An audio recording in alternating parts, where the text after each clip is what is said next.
الصلاة خير من النوم۔ حضرات محترم، السلام علیکم ورحمۃ اللہ تعالی وبرکاتہ۔ حضرت تیمیم داری رضی اللہ تعالیٰ عنہ فرماتے ہیں کہ ایک دن ہم حضور صلی اللہ علیہ وسلم کی بارگاہ میں حاضر ہوئے اور ایک اونٹ آیا اور حضور صلی اللہ تعالیٰ علیہ وسلم کے سر کے پاس آ کر کھڑا ہو گیا، اور اس طریقے سے کھڑا تھا جیسے کان میں کوئی بات کہہ رہا ہو۔ حضور صلی اللہ تعالیٰ علیہ وسلم نے فرمایا، اے اونٹ، پرسکون ہو جا، اگر تو سچا ہے تو تجھے اس سچ کا فائدہ ملے گا، اور اگر تو جھوٹا ہے تو تجھے اس جھوٹ کی سزا ملے گی۔ بے شک جو ہمارے نبی کے پاس آتا ہے، جو ہمارے پاس آتا ہے، تو اللہ اسے امان دیتا ہے۔ پھر ہم نے عرض کیا کہ یا رسول اللہ صلی اللہ تعالیٰ علیہ وسلم، یہ اونٹ کیا کہتا ہے؟ تو آپ صلی اللہ تعالیٰ علیہ وسلم نے فرمایا کہ اس اونٹ کے مالکوں نے اس اونٹ کو ذبح کرنے کا ارادہ کر لیا ہے اور ذبح کر کے اس کا گوشت کھانے کا ارادہ کیا ہے، تو یہ اونٹ وہاں سے بھاگ آیا ہے اور یہ ہم سے مدد چاہتا ہے۔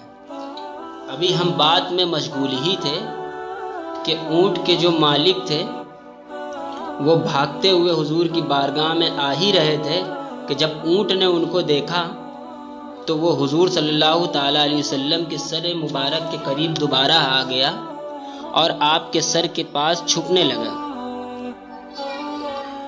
حضرات، آپ صلی اللہ تعالیٰ علیہ وسلم کے پاس چھپنے کے بعد جب وہ اونٹ کے جو مالک تھے وہ آئے اور عرض کیا، یا رسول اللہ، یہ ہمارا اونٹ ہے، یہ 3 دن سے ہمارے پاس سے بھاگا ہوا ہے اور آج یہ ہمیں آپ کی خدمت میں ملا ہے۔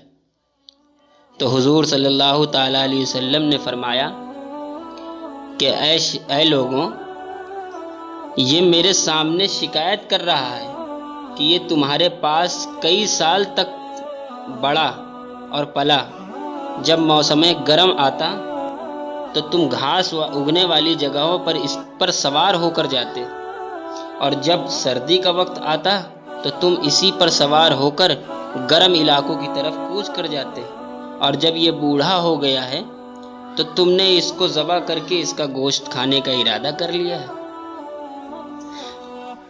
تو ان شخصوں نے کہا، ان لوگوں نے کہا، حضور صلی اللہ تعالیٰ علیہ وسلم، اب نہ ہم اسے بیچیں گے اور نہ ہی اسے ذبح کریں گے۔ پھر حضور صلی اللہ تعالیٰ علیہ وسلم نے ان سے وہ اونٹ خرید لیا، اور خریدنے کے بعد اس کو آزاد کر دیا۔ جب آزاد ہو گیا تو وہ پھر حضور صلی اللہ تعالیٰ علیہ وسلم کے کان کے قریب آ کر چلایا، تو حضور نے کہا آمین۔ پھر دوسری مرتبہ جب چلایا تو حضور صلی اللہ تعالیٰ علیہ وسلم نے کہا آمین۔ پھر تیسری مرتبہ جب چلایا تو حضور صلی اللہ تعالیٰ علیہ وسلم نے کہا آمین۔ جب چوتھی مرتبہ وہ چلایا تو حضور صلی اللہ تعالیٰ علیہ وسلم رونے لگے۔ ہم نے پوچھا، یا رسول اللہ،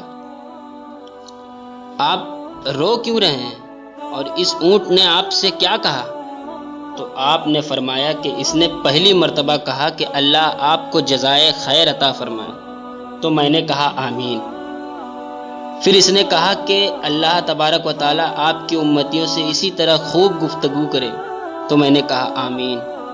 پھر تیسری مرتبہ اس نے کہا کہ اللہ تبارک و تعالیٰ دشمنوں سے آپ کی امت کے خون کو اسی طرح محفوظ رکھے جیسے میرے خون کی حفاظت آپ نے کی، تو میں نے کہا آمین۔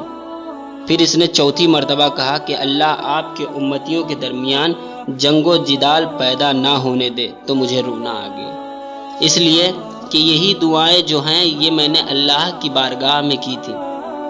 3 دعا تو قبول ہو گئی، لیکن چوتھی دعا قبول نہیں ہوئی۔ اللہ رب العزت نے فرمایا کہ اے نبی، تمہاری امتیوں میں قیامت کی نشانیوں میں سے ایک یہ بھی نشانی ہے کہ لوگ آپس میں جنگ و جدال کریں گے۔ اور آج حضرات یہی وہ دور آ گیا ہے جس میں مسلمان آپس میں خوریزی کرتا ہے اور آپس میں ہی ایک دوسرے کا خون بہا رہا ہے۔ حضرات، آپ دیکھ رہے ہیں ڈیجیٹل اسلامک ورلڈ، اور اسی طریقے کی اسلامک ویڈیو دیکھنے کے لیے ہمارے YouTube channel digital Islamic world کو سبسکرائب کریں اور بیل آئیکن ضرور دبا دیں۔ السلام علیکم۔